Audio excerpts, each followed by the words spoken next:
Hello folks, Rob Dreemeyer here. Welcome to Broadway Barfly. Today we're making a Gibson cocktail and exploring its theatrical provenance. If you're a theater fan who loves a great cocktail, click that subscribe button because Broadway Barfly is the channel for you. In our previous video, we chatted about the musical How to Succeed in Business Without Really Trying, and we made a gin martini. In that video, I mentioned that there are endless varieties of martinis, and today we're going to take a look at one very specific one, and that's the Gibson. If you haven't already seen the How to Succeed video, check it out. It's a lot of fun, and I also give you a special ingredient to use in your next gin martini. Like a lot of cocktails, the origins of the Gibson are unclear. There are 3 or 4 plausible stories, though all are disputed in one way or another. The story I'm going to share with you today is just steeped in theatrical lore. And so the story goes, it was created in the 1890s at the Players Club in New York City, where Charles Dana Gibson, who was the artist who created the Gibson Girl, was a member. Now you probably remember the Gibson Girls were these series of illustrations that depicted the ideal feminine beauty of the day, and they were used in all sorts of publishing and advertising. Well, Gibson at the Players Club asked the bartender to make him a new drink, something new, something special. And so the bartender mixed him what was basically a gin martini, but instead of garnishing it with an olive, he garnished it with cocktail onions. He named it after Gibson, and hence the Gibson cocktail was born. Now, as I said, that's a disputed story, but the part of it that we're really interested in is the Players Club. The Players Club was founded in the late 1800s by Edwin Booth, who was a very famous actor of the day. The Booth Theater on Broadway is named after Edwin Booth, and I should point out that he also had a famous, or rather infamous, actor brother named John Wilkes Booth, but we're not going to be talking about him today. In Edwin Booth's time, an actor, unless they were a star, were considered a second-class citizen. They were considered degenerates, and they really weren't welcome in most respectable establishments. And so Edwin Booth founded the Players Club. He purchased a home on Gramercy Park in Manhattan, and this way he could invite actors, artists, his writer, creative friends into his home, along with people from polite society, people from other professions, and these two groups could mingle and socialize in his home, and he could also promote their patronage in the arts. The Players Club still exists today in its original location, and if you ever get a chance to visit there, you should. It's a fascinating place. You walk in and it's like stepping back into history. It's just loaded with all sorts of wonderful theatrical memorabilia.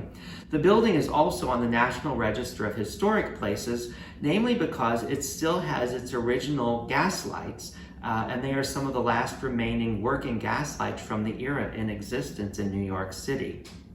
If you've seen the recent docuseries Pretend It's a City on Netflix, that's the Martin Scorsese and Fran Lebowitz docuseries, a lot of those interviews are filmed at the Players Club, so if you look closely, you get glimpses into the building, and there are also some really wonderful exterior shots.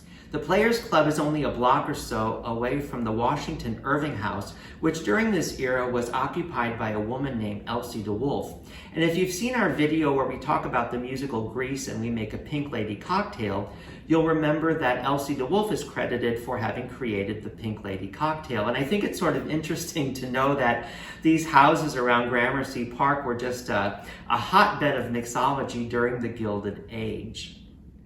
The other person we need to discuss is Evelyn Nesbit. She was a hot-to-trot actress of the day, and she also was one of the models for the Gibson Girl. A lot of those illustrations are illustrations of Evelyn Nesbit. She was married to an eccentric millionaire named Harry Thaw, though I suspect Harry Thaw was less eccentric and more insane, because one night, in a fit of jealous rage, he stormed into the rooftop theater at Madison Square Garden, where he shot and killed a man named Stanford White, who was Evelyn Nesbit's lover. Now, Stanford White was also a prominent man at the time because he was a well-known architect. Many of Stanford White's famous buildings still stand in New York City and around the country today, including the Players Club. Yes, once Edwin Booth purchased the home in 1888 for the Players Club, he hired Stanford White to oversee the renovations that would transform it from a private residence into a functioning clubhouse. Who knew? Well, Harry Thaw's trial was a media sensation, and it was dubbed the trial of the century, which is a really bold claim since it was only 1906. And little could they have known that 90 years later, there would be the O.J. Simpson trial, which certainly gives the Harry Thaw trial a run for its money for the title of Trial of the Century.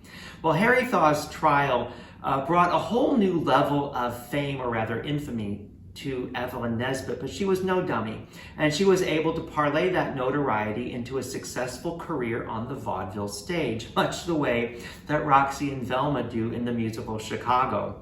We did a Broadway Barfly show and musical pairing video where we talk about the musical Chicago and make a Chicago cocktail, and we look into the real-life people who inspired those characters. So if you haven't already seen that video, please check it out. Evelyn Nesbit was known as the girl on the swing on the vaudeville stage, and she was quite the sensation.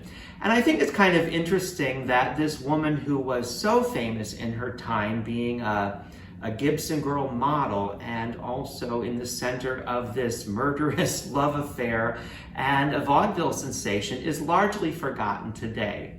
But she does have a place in musical theater history because she lives on as a minor role in the musical Ragtime. As I mentioned, a Gibson is really just a spin on a gin martini. So we want to serve it really cold, and I have a cocktail glass of ice chilling here. We're going to make a 3-ounce cocktail. So in our mixing glass of ice, we're going to add just under 3 ounces of gin.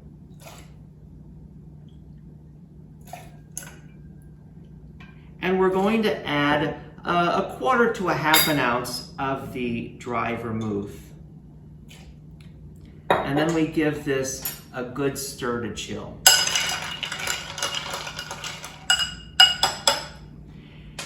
And then we're going to strain this into our chilled cocktail glass. And to signify that it is a Gibson, of course, we're going to garnish it with cocktail onions. Now, in the martini video, I said that when you garnish with olives, you always want to use an odd number because an even number is bad luck. But when you're garnishing a Gibson with cocktail onions, you always want to use 2 because it's a not so subtle, sort of hidden in plain sight homage to the Gibson Girls. So there you have our Gibson cocktail. Thank you so much for spending your time with us here at Broadway Barfly. We have all sorts of videos. We have show and cocktail pairings. We have Broadway show clips when they're available. And we also have a series of home bartending tips, and we make some homemade liqueurs. So why not mix yourself a Gibson and enjoy some more Broadway Barfly. Cheers. If you enjoyed the video, why not give it a thumbs up and share it with your friends? Feel free to leave your comments and click that subscribe button because there's a lot more Broadway Barfly to come.